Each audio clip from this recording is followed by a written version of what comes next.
Welcome to Distribution Talk with Jason Bader, the show where we dive into the stories, struggles, and solutions from business owners and thought leaders in the wholesale distribution market. Hey friends, Jason here. In this episode, I had the pleasure of speaking with Ian Heller. He's the founder and chief strategy officer with Distribution Strategy Group. And I'll tell you, it was so much fun speaking with him and listening to his journey on how he got into the distribution advisory role there. And, I had a great run with Grainger and then, kind of moved over to the advisory side. And again, really interesting path. And it's just kind of fun to see how people get into the job, that I hold right now. And one of the big things that he and I wanted to talk about was he's got an upcoming conference called Applied AI for Distributors. And really this, obviously you all know that AI is, one of the things I'm absolutely fascinated with. I dig on. I think it's a terrific new direction that we're all going in. But I think it's still confusing. I think we don't really know where we're supposed to go with it. And really, I think this conference is going to answer some of those questions. Not all of them, of course, but I think when you get a group of people who are passionate about AI and distribution, put them in the same room and just see what happens. What's the spark? How do we create synergy here? Some great things are going to come out of it. So we're going to talk a little bit about that, but absolutely fascinating conversation with Ian, and I really enjoyed it, and I hope you do too. This episode was brought to you by my friends at Supply Mover, the AI-powered CRM solution built for distribution. Distributors have been playing around with CRM solutions for a couple of decades now, with varying degrees of adoption and success. Using the power of AI, Supply Mover can help both inside and outside sales associates identify upsell opportunities with associated items, identify customers who may have slowed or stopped buying specific products, and identify category expansion potential in customers that fit a particular profile. In the past, I used to coach clients on using business intelligence reporting to discover these opportunities, but that is like playing one-dimensional chess. You can request a demo at www.supplymover.com and let them know that you heard about their solution on the Distribution Talk podcast. Well, hey, Ian, welcome to Distribution Talk. Hey, thanks for taking the time to be with me. Jason, I'm delighted to be here. Thank you so much for having me. I'm excited for the conversation. Well, it's kind of funny, both of us kind of roll around in the same spaces. And so, we get to see a lot of the same things and, we'll have plenty to talk about, I suspect, over all of this 30, 40 minutes, whatever we get to. Well, you have a great show and, we have a podcast as well. And I think, we can not only help each other, but we need to do that for the good of the industry. People need to know what's going on. They need to hear from industry, thought leaders, executives, et cetera. So, it's important for an industry that's about to get disrupted by technology, which is one of the things we'll talk about today. Sure. Absolutely. No, I couldn't agree more. I mean, it's funny. You and I talked about this before that, people sometimes, wonder, well, aren't you guys kind of competitors? Why would you be so friendly? It's like, hey, this is a big ocean here, man. There's a lot of folks out there. I just like working with people I like. And sure. It's a massive industry where these little companies, who cares? And we can thrive for a long, long time, for the rest of our lives without getting each other's way. Absolutely. Well, let's get a little history lesson. How did you get involved with distribution? Where did you start and why are you still here? Yeah, so I started as a truck unloader at a Grainger branch in 1984. I needed a part-time job. I had the advantage of having been a truck unloader at a bus manufacturing plant. So, I was very skilled. Yeah, in that unloading. Yeah, there you go. In a complex field of truck unloading. I was an expert. I never thought about making a career in it, but I was there when Grainger announced its first $1 billion year. It's a $15 billion company now, so it was a long time ago. Sure. And then I started helping people out on the counter, and then I started answering phones, and then they offered me a branch management training job.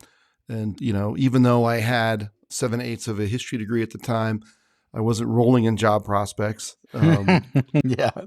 Plus, I really liked Grainger. It was a great company. It still is. But so I opened a branch down in Phoenix, Arizona, got moved to Billings, Montana, then met my wife there on my last day, got transferred to Chicago as a branch manager, then got moved to the marketing department. And when I left at the end of 15 years with Grainger, I was the VP of marketing. So, you spent a lot of time as a branch manager, and I think I shared with you, that's one of the things I do specialize. I spend a lot of time coaching branch managers because I think it's often, forgotten. It's a forgotten role. And I remember one HVAC distributor, the owner of that company, she said that is the backbone of their organization. And I thought, wow, that's really a pretty bold statement. But tell me, what was good and bad and ugly about that whole branch management role?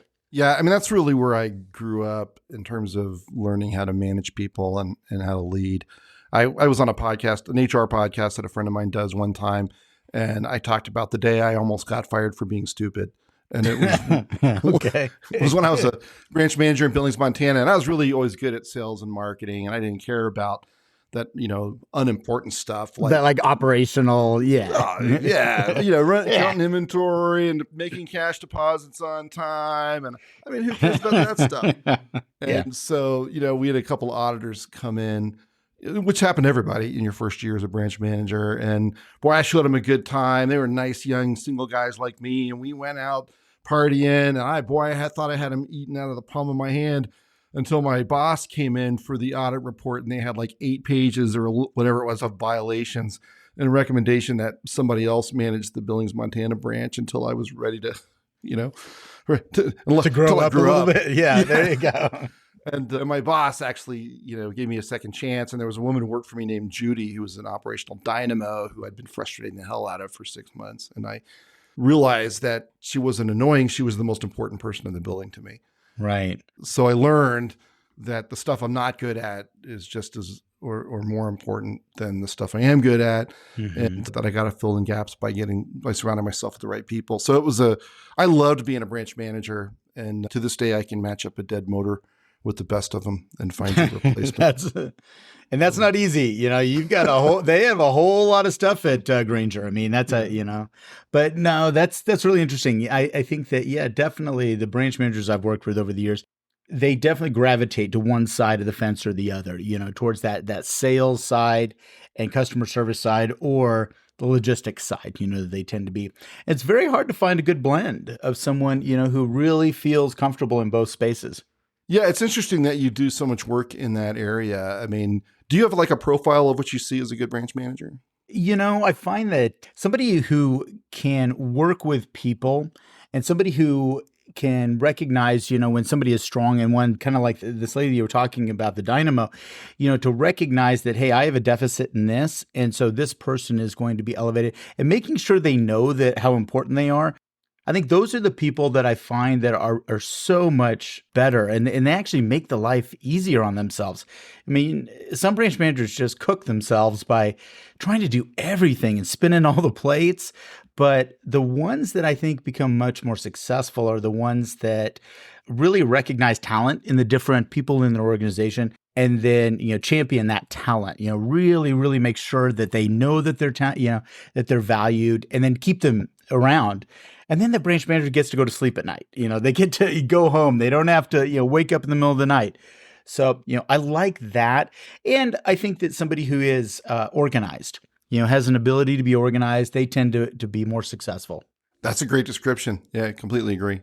So you moved on to marketing, though. You really kind of followed your passion there and moved towards that. And in the early days there, when you moved over, what did marketing look like? Because sometimes, in distribution, we get very confused between sales and marketing, that there is a lot of, and I grew up that way too. It was a sales and marketing department. Nobody knew the difference between those two.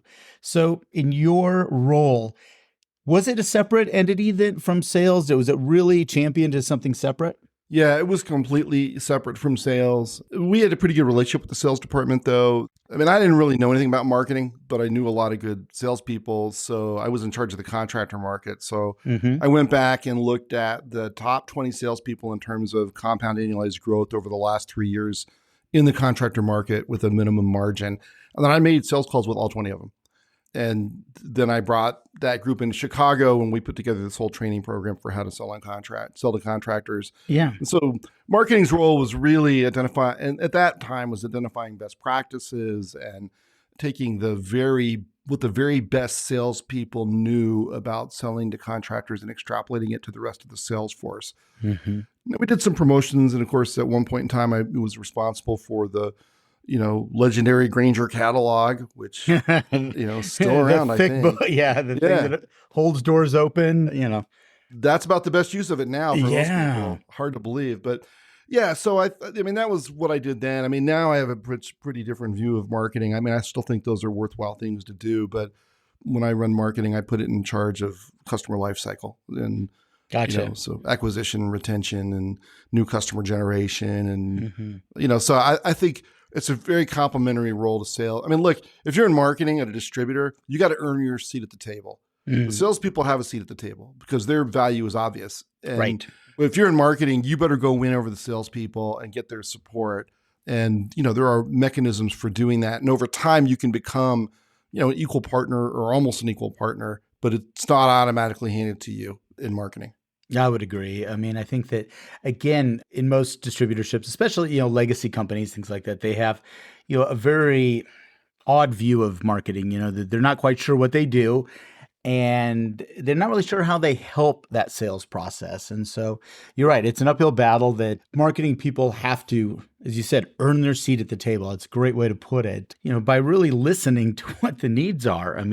Rather than going off on digital tangents, and following the cool stuff out there, it's, well, what's actually going to move the needle in the revenue side? And that's something hard, I think, to get through to newer marketing people that join these organizations. Yeah. Look, if you're in marketing, you don't have a good relationship with the sales department, it's your problem, even if it's not your fault. Yeah. You're not essential at first in most cases, and the salespeople are. So you're going to have to find a way to enroll them. And, so my last marketing jobs, I had everybody in my department load every field contact into their phones. Mm-hmm. And if anybody from the field called, you had to stop whatever you were doing and answer the phone. And that came from my Granger days of many years ago, where I had a sales manager that worked out of my building, and he called. His voice command to dial the home office was black hole, because calls went in and never came out. Okay. At least that was his perception, right? Yeah. And so I don't ever want my department to be that way. So we would, we're the department of yes for the sales department. And that's, over time you can exert some more influence, but you got to win them over. I think it's a great attitude to adopt. And again, something to share with newer people in that marketing role is, hey, find ways to say yes. I remember in the IT world, this was always like, you always hated those folks that said no instantly. Right. It's like, I'd rather, somebody say, yes, let me figure out how to do that, and be honest that I don't know how to do this, but I'm going to try. I'm going to try really hard. I loved IT people that would try, even if they failed. Right. But if they would try and they say, hey, that's okay. Yeah, that's a good idea. Let's see if we can make that happen. Rather than, no, I don't think we can do that. That just would drive us crazy. You don't know where it's going to lead, right? So in my last corporate role, I made sales calls with a guy named Chip. Chip's still a friend of mine. And I don't know, probably a year after I made sales calls with him, he texted me and said, or called me and said, I know this sounds like a minor request, but I have a customer and he has little scale model delivery trucks from every supplier but us, and he's constantly, pestering me about that. Yeah. So I ordered a truck that was just like ours, and I had one of our designers print decals and put it on there. And a few days later, I get this picture from Chip with the customer holding this truck, and he's really happy. Okay. Yeah. Minor thing. However, we had a sales rep in California named Mark, who was pretty skeptical of the sales department, but he and Chip were at the same trade show, and Chip told him this story. So Mark called me and said, hey, the state of California has just released this new requirement for certain kinds of buildings called moment frames, but I don't know which of these contractors installs them. But Chip said you could help, so I'm giving you a call. So I had an intern go through every general contractor in the LA basin over about a 1 month period. Put together, if they mentioned moment frames, we put them in a database, and we sent out this flyer with Mark's smiling face in it, and he got hundreds of thousands of dollars of sales And then we did it for the whole state. I don't remember what it turned into, but it was a lot of sales. And it all started because we made that truck for Chip. Right, right. That's interesting. You never know where those things are going to go. That kind of goofy little idea or goofy little, trinket, tchotchke, all of a sudden turns into so. And it sounds like, that's kind of that first foray into a kind of more of a data-driven approach to, teeing up sales.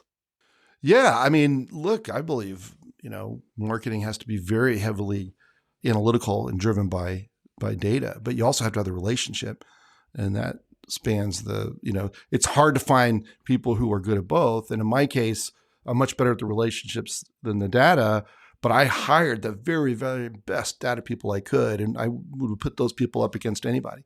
So it's building that strength across both that makes you a good marketing department. Sure. And I think, again, same as the branch manager, sometimes people are good at one and not the other, and I think that there's the diversity that's required in those marketing departments is you have to have someone who just digs on the data. I mean, they love that world and they love to analyze, they love to slice and dice and find patterns. And frankly, I love them. I love people like that. And I'm a self-professed data nerd as well. I mean, I enjoy that kind of pattern seeking, but then, then they might not be as strong on the relationship side, and they find salespeople annoying, and those and whining and things like that. So yeah, you got to wring out the skepticism.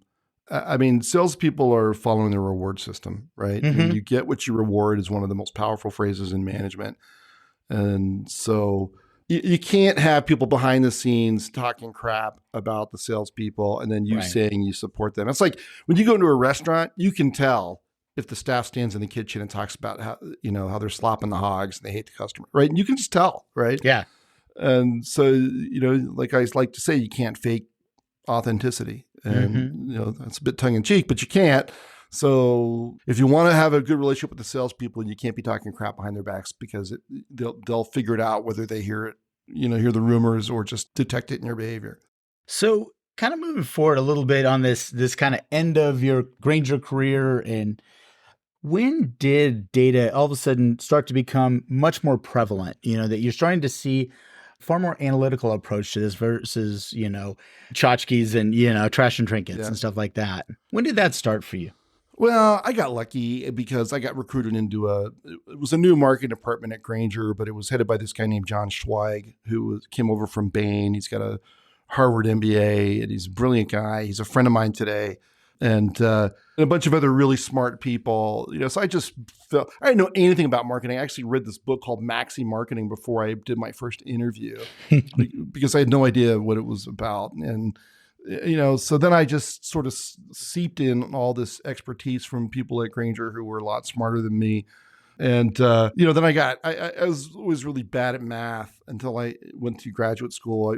I finally finished my degree at the age of 32 and then went on and got an MBA and filled in a lot of the gaps that helped me understand, financial accounting and statistics and things that I didn't really understand before. So I would say the influence was there at Grainger. The clarity of understanding came in graduate school. And then I just hired a lot of really smart people along the way.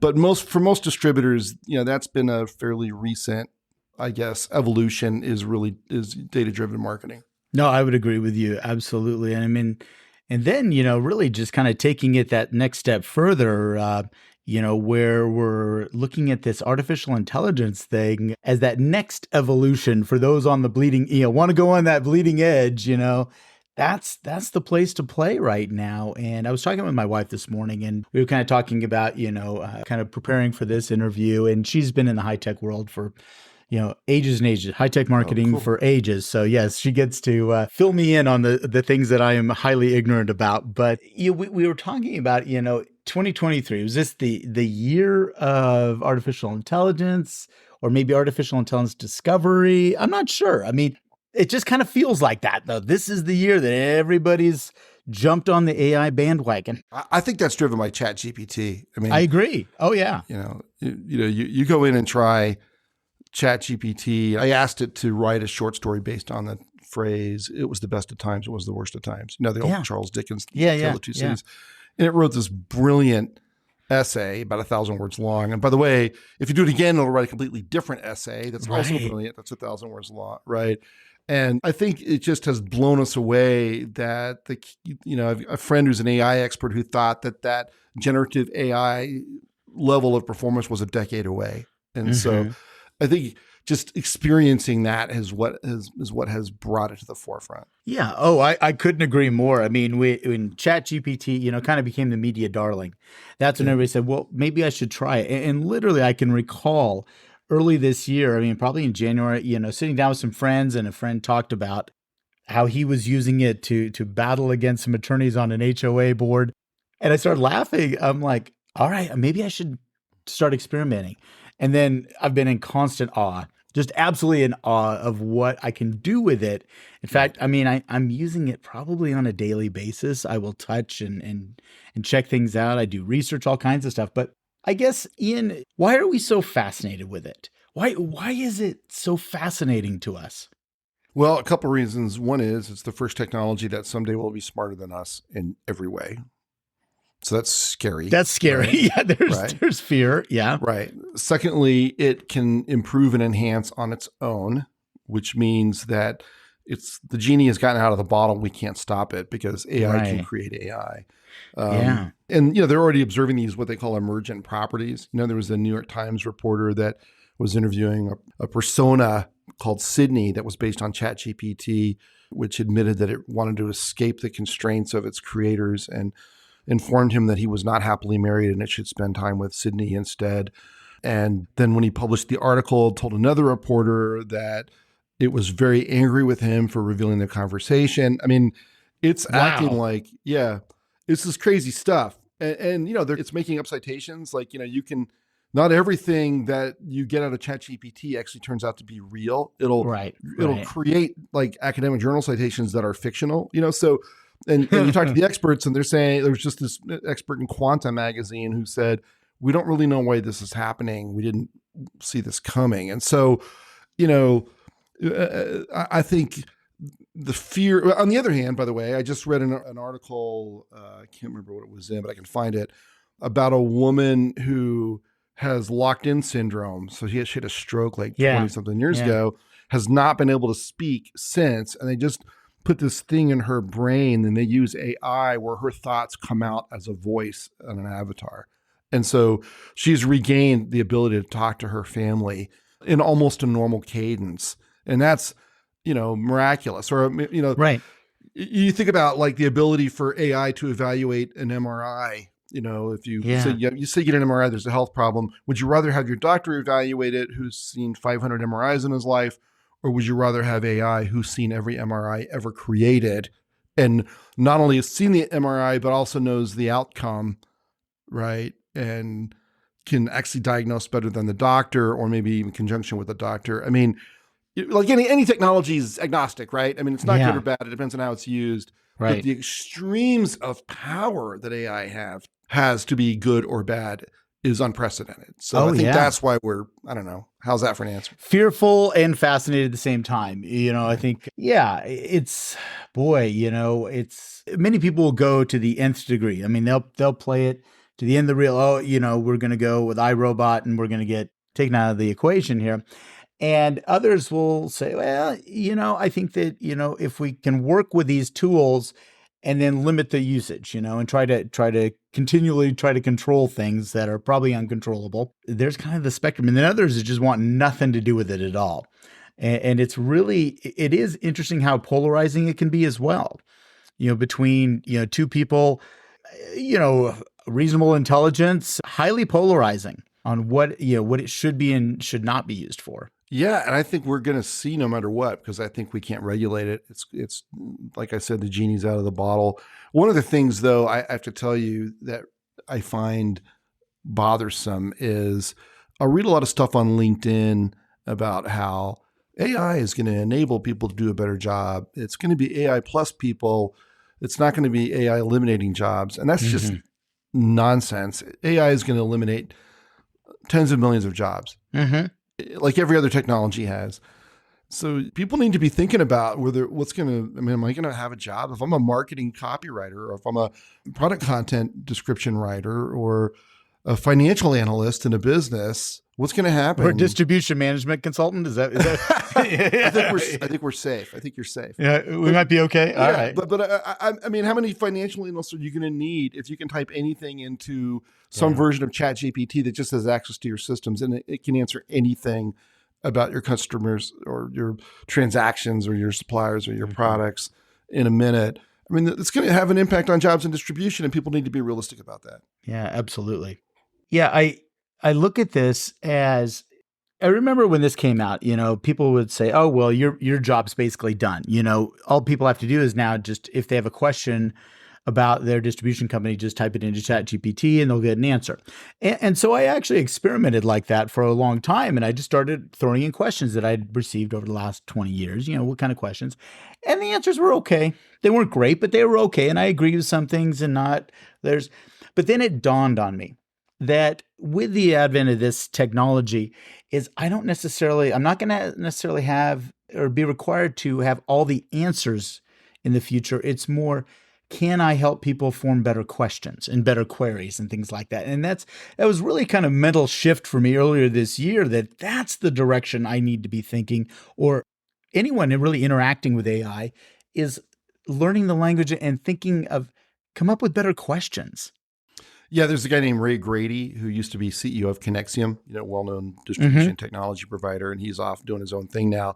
But he told me he recommended to his son, I think it's at Purdue or someplace, that he get a degree in prompt engineering, which is what you're talking about. Right? Okay. And so prompt engineering is, we're used to putting in these one sentence questions into Chat GPT as if it's Google, but the reality is you can enter paragraphs of prompt information, and you could basically, if a system like that was connected to your data, you could basically ask it to pull all the data and do most work necessary to do a marketing campaign that created a unique promotion to every customer that you have, right? And teaching people how to do that prompt engineering, I think, is going to be a big field. That sounds fantastic. Yeah, I would agree with you. And I have found, again, with experimenting over the year and taking advice from others, really, I absorb advice on how to use this better. Is yes, act as if it is another person you're talking to. And literally the first thing I'll put into ChatGPT and often is act like a distribution management consultant, or act like a motorcycle ride, act like a dirt bike enthusiast or something like that. And I'll start there and then I'll say, okay, put it in the right frame of mind, and then start asking the questions. And then ultimately, what problem do I want to solve? And I think the more complex, as you said, the prompt engineering, I'd never heard that expression, but that's really, I think you're right. That is the future right there. Yeah. I didn't know it either till Ray told me about 6 weeks ago. So, so we're all learning really on the fly. Right. So talking about, our specific area of focus, in distribution, what are some of the areas that you see, this technology really blossoming and, people being able to really enhance their organization? Yeah. Well, this will be like most predictions of the future. It'll probably be wrong. But I think some obvious areas it looks like to me are, customer service, right? Like I've always hated like these chatbots on websites. I never use them.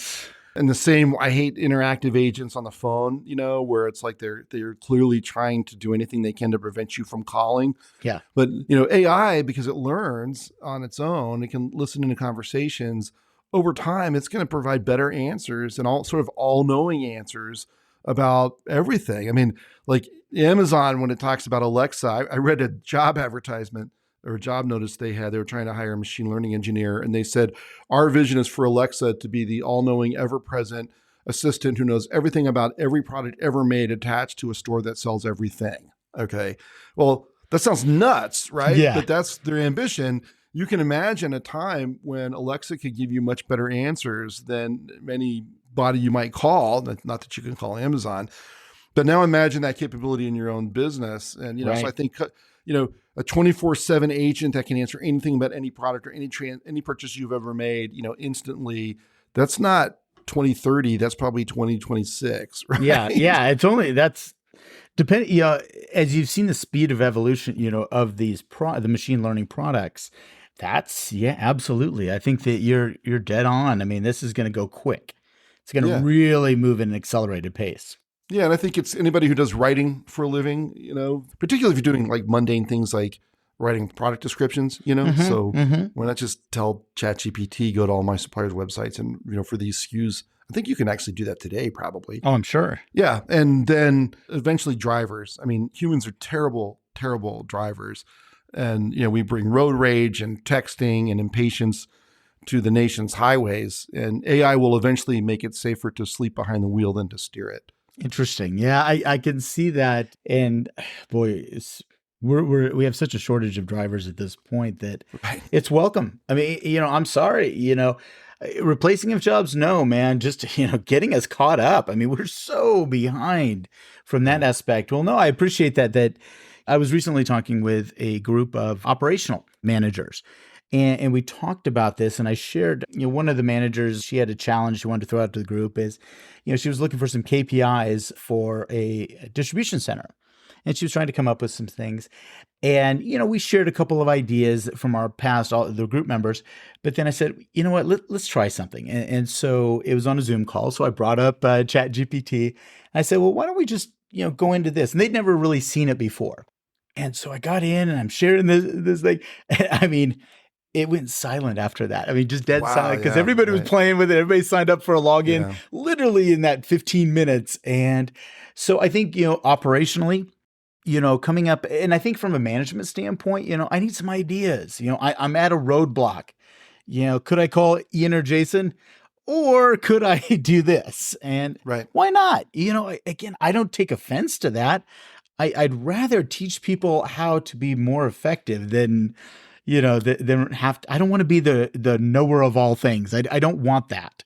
And you can't be, right? I mean, no, because I could never fulfill that role. No, there's no way. And, mankind has some very difficult problems that we may not have the brain capacity to solve. And one of these days, AI may be able to answer those questions. Absolutely. And I think that rather than fearing it is just to play with it, just kind of get comfortable, play and test. I remember I had one CEO ask me, how do I get my people to, experiment with this and to try this and stuff? And so, one of the ways that I found, and I think it was really interesting, is I had a group member of that operations group.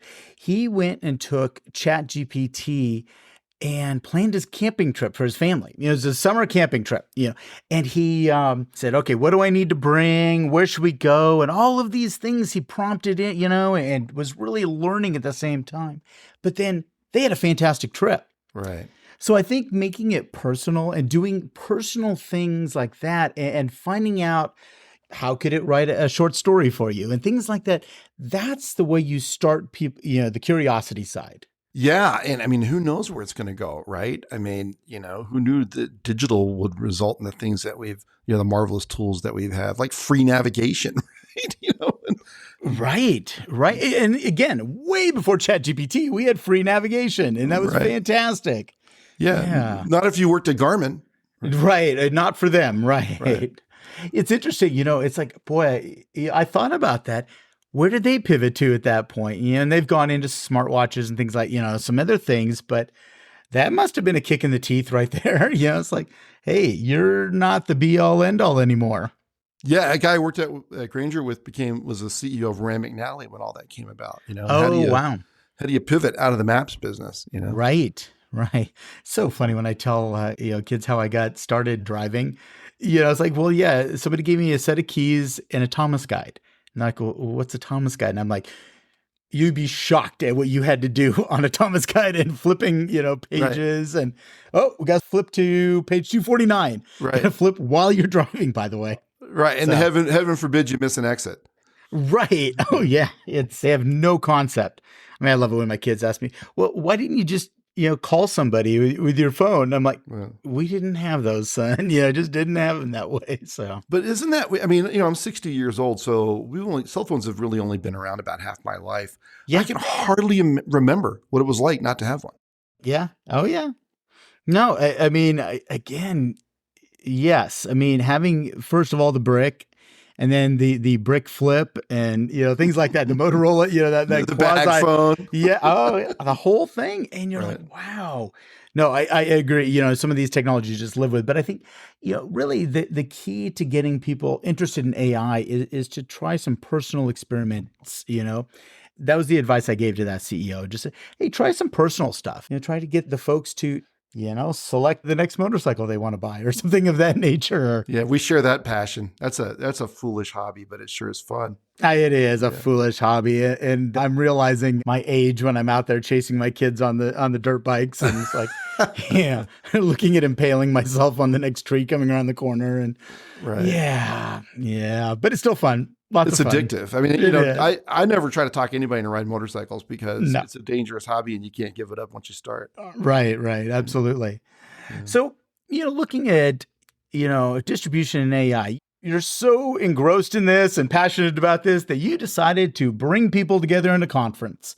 Tell me about the conference. Yeah. So, it's October 3rd, 4th, and 5th in Chicago. We decided that it was time for someone to do a conference for distributors, but distributors need more than the theoretical stuff. They need to know what to do with it. So the conference is called Applied AI for Distributors. We've got about 20 technology companies that will be there, and we vetted them. They have to have AI, and they have to be able to demo it and show how it works. And we've got some great general sessions. The guy who's head of go-to-market for OpenAI, the ChatGPT people, he's going to do a 30-minute talk and an hour of fireside chat with my business partner, who's a PhD in computer science. And they're going to handle questions for an hour, which is a big deal. So, and then we've got some other general sessions. And there's a whole exhibit room. It's going to be the place to be. What's interesting to me, Jason, is there are leading distributors, and I don't want to name them, but there are leading distributors who are sending 5, 6, 7 people to this conference, and then a whole bunch who are sending nobody. I mean, we have good attendance, don't get me wrong. We're going to sell out the thing. Yeah. But how could you possibly miss the first ever conference on AI for distributors? Anyway, that's my opinion. Specifically for distribution. Right. And I mean, yes, there's some bigger companies. I mean, you showed me some of the people who are, have already signed up to attend this thing. But there's some that aren't so big. And I think that's a misunderstanding with people that this technology and this wave is really only for the big kids. And I have to disagree with that. Right. I think that there are smaller distributors that can embrace this. I think honestly, the mid-size are the ones that are, scared of this. Whereas you're really small, kind of startup scrappy, they're like, oh yeah, I'm in. I'm figuring this out. We're going to make our life awesome. Yeah. But it's the legacy companies, that might be a couple generations in, maybe 3, that are mid-size. They're the ones looking like they want to bury their heads in the sand. And I don't really understand that demographic. Yeah, I don't either. I was at Grainger when they made the decision to bet big on digital. I had nothing to do with it. I'm not taking any credit for it. Right. I was there in the 90s when that happened. And today, 75% of Grainger sales come through digital channels. Now, some of it's the nature of the product that they sell, and I get it. But digital's been a huge strategic advantage for them thanks to that decision they made 30 years ago. The very first 2 people, this is not an exaggeration, the very first 2 people to sign up for this conference were 2 ex-Grainger executives who were part of that decision and part of making that happen for Grainger back in the 90s. And it's interesting to me. I mean, you could probably pick stocks based on who's coming to the conference. Interesting. Yeah. And I don't know if we talked about this, but I hope you'll be there. We would love to have you as a guest, Jason, and maybe you could cut an episode from there of your podcast or something. Oh, that'd be fun. There you go. I haven't done a remote yet. That could be kind of interesting. I think, when I saw this and then someone, from your staff, said, hey, would you like to collaborate? Because I think, honestly, we're talking about this a lot. This is just what we are talking about right now. And I kind of have to be careful sometimes that I don't want this to be the only thing I'm talking about. I hear you. Right. Even though I'm excited about it, I'm like, I got to take it easy. But it is so interesting and so fascinating. And I truly do believe that this is one that will, allow distributors to kind of move up a notch, just kind of move that to that next level, even if they don't know how it's going to work yet. I just feel like if you're not spending some time really understanding and trying to brainstorm on what you can do with this, you're going to get left in the dust.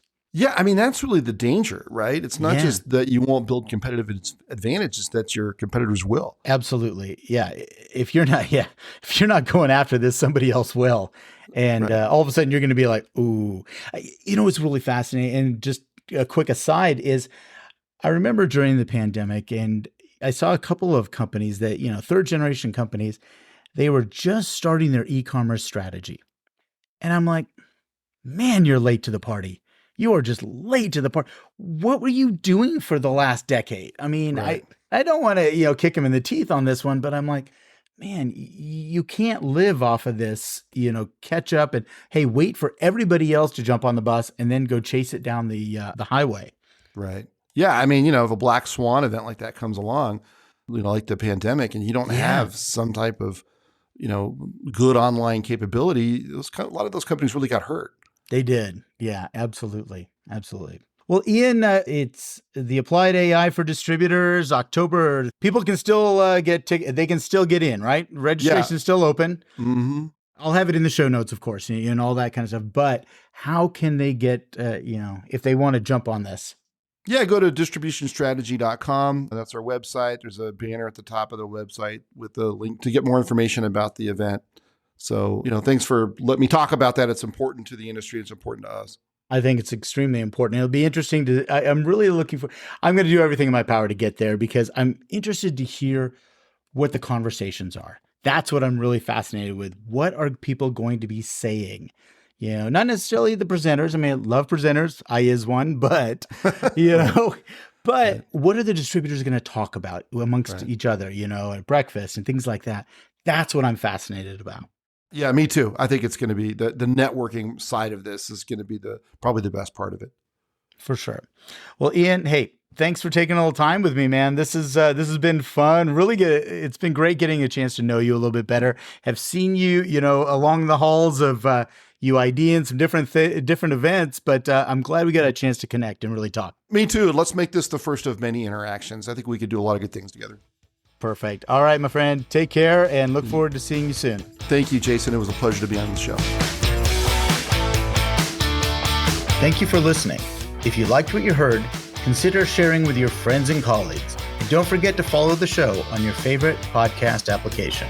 Links to sponsors, products, and services mentioned during this episode can be found in the show description area or at www.distributiontalk.com. Distribution Talk is edited and mixed by the brilliant team at the Creative Imposter Studios. This episode was brought to you by my company, the Distribution Team. We are a consulting services firm dedicated to helping wholesale distribution clients remove barriers to profitability, generate wealth, and achieve personal goals. To learn more about how we can help your company succeed, check us out at www.thedistributionteam.com.